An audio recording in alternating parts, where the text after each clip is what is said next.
Jésus nous déclare « Je suis la résurrection et la vie », Jean 11, 25. Quand Jésus ressuscita Lazare, celui-ci était mort depuis 4 jours. Ceci montre de façon évidente que la résurrection est le moyen de Dieu quand toutes les ressources des hommes et de la science sont épuisées. La résurrection est la méthode de Dieu, ce qui veut dire que Dieu accomplit son œuvre, travaille et agit lorsque l'homme ne peut plus rien. Ce n'est qu'en nous livrant à lui, en permettant à l'esprit de maintenir l'homme naturel crucifié, que sa vie de résurrection réalise le plan de Dieu. En devenant participant de Christ, il nous apprend que sa méthode pour réaliser son œuvre est un processus de mort et de résurrection. Nous devons mourir à nos plans, nos conceptions, nos pensées, et lui laisser le soin d'accomplir ses plans. Il le fera par la puissance de sa vie de résurrection. Je suis le chemin, Jean 14, 6. Qu'est-ce qu'un chemin? C'est une voie qui mène à une destination. Nous sommes destinés au trône et seul notre Seigneur peut nous y faire parvenir. Christ, notre chemin, est donc en relation avec notre marche et notre destinée, qui est le trône. Cette expérience rassemble en elle-même les 4 premières, à savoir Christ, notre pain de vie, Christ, notre lumière, Christ, notre bon berger, Christ, notre résurrection. En effet, se nourrir de Christ en demeurant en lui, en faisant sa volonté, implique qu'il soit aussi notre lumière, car ce qu'il nous enseigne jour après jour, c'est sa vie. Il est également notre berger qui nous conduit en nous gardant dans sa dépendance et nous fait entrer toujours plus pleinement dans l'expérience de notre mort et de notre résurrection avec lui.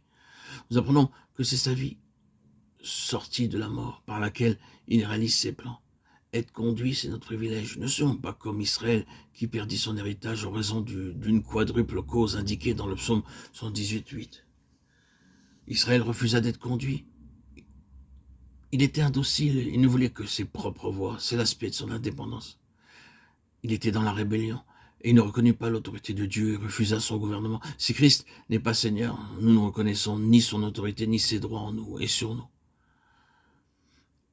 Israël n'avait pas le cœur ferme. Son cœur était partagé, son cœur n'était pas entièrement pour le Seigneur. Il y avait une place pour un autre Dieu. Il peut en être de même de nous. Nous pouvons facilement occuper la place qui revient au Seigneur. À l'esprit qui n'est pas fidèle est infidèle et donc il ne peut tenir ses engagements. Ne reprenons pas ce qui a été donné à Dieu et faisons ce que nous lui avons dit. Ainsi, pour parvenir au trône, il nous faut suivre Christ dans toutes les voies qu'il a préparées pour nous.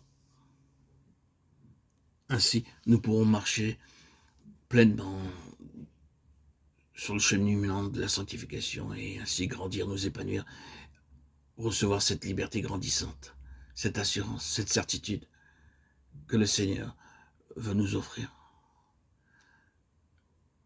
En ayant la pensée de Dieu et par le Saint-Esprit, nous témoignerons que tout ce qui nous arrive dans notre quotidien, dans nos propres vies, n'est que simplement la volonté de Dieu. Notre abnégation, notre obéissance, notre soumission à Christ. C'est ainsi que nous pouvons témoigner qu'il est notre berger, le fidèle berger,